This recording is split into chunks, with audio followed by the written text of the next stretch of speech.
Jadi seperti yang kita ketahui bahwa Borobudur ini merupakan warisan dunia yang ditetapkan oleh UNESCO. Selanjutnya, tahun 2011 keluarlah PP terkait dengan pembangunan kawasan pariwisata nasional di seluruh Indonesia. Salah satu yang ditetapkan dalam PP itu adalah Borobudur. Beranjak dari sini, Kementerian PUPR melalui Direktorat Jenderal Cipta Karya itu membangun infrastruktur yang terkait dengan keciptakaryaan di dalam kawasan pemukiman, baik di kawasan Borobudur maupun di luar kawasan Borobudur.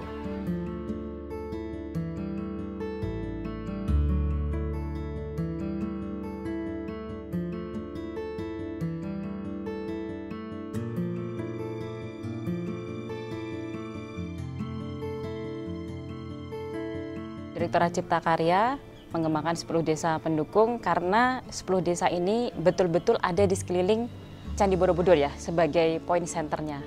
Dan pengembangan kawasan Borobudur itu sendiri tentunya perlu dukungan dari kawasan pendukungnya.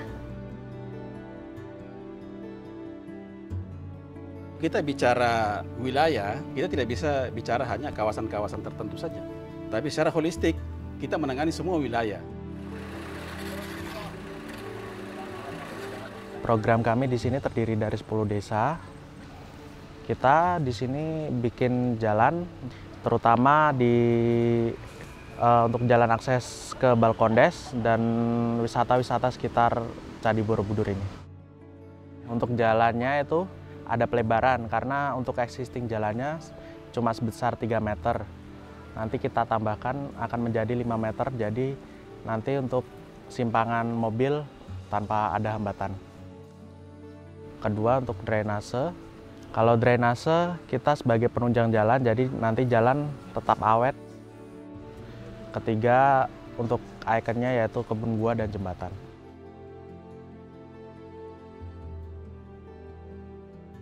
Ada 3 sektor yang kami tangani di dalam kawasan Borobudur itu. Yang pertama adalah bidang drainase, di mana drainase ini kita membangun untuk menyelesaikan persoalan-persoalan genangan yang ada di kawasan perumahan masyarakat. Yang kedua adalah di bidang persampahan. Nah, kita membangun beberapa prasarana dan sarana persampahan. Kemudian kita juga membangun infrastruktur yang terkait dengan air limbah. Kita membangun sanitasi yang berbasis masyarakat. Ini memberikan pendapatan ekonomi kepada masyarakat karena pembangunannya ini diserahkan kepada masyarakat.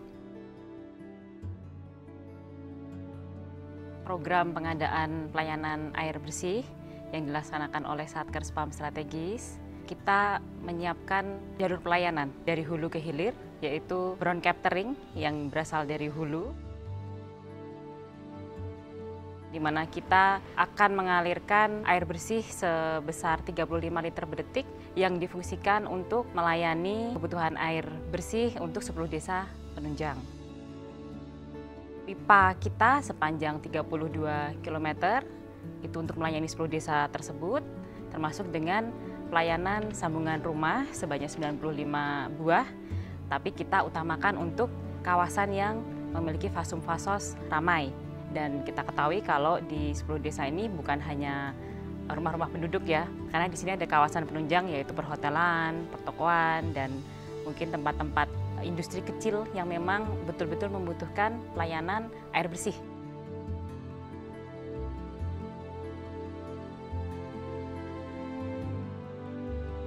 Kami melaksanakan pekerjaan penataan kawasan wisata Puntuk Setumbu, di mana Puntuk Setumbu ini terkenal dengan brandednya yaitu menikmati Borobudur dari sisi yang lain. Pada tahun anggaran 2018 ini ditindaklanjuti dengan pembangunan fisiknya, yaitu pembangunan jalan wisata berikut pedestrian wisata yang ramah pejalan kaki dan juga kaum difabel, penataan street furniture pada lokasi Candi Pawon dan Candi Mendut, lampu penerangan jalan, dan juga vegetasi. Harapannya dengan pembangunan ini dapat meningkatkan kunjungan wisata, baik itu wisatawan domestik maupun mancanegara, sehingga dapat mencapai target yang ditentukan oleh pemerintah, serta berdampak positif pada peningkatan ekonomi lokal masyarakat sekitar.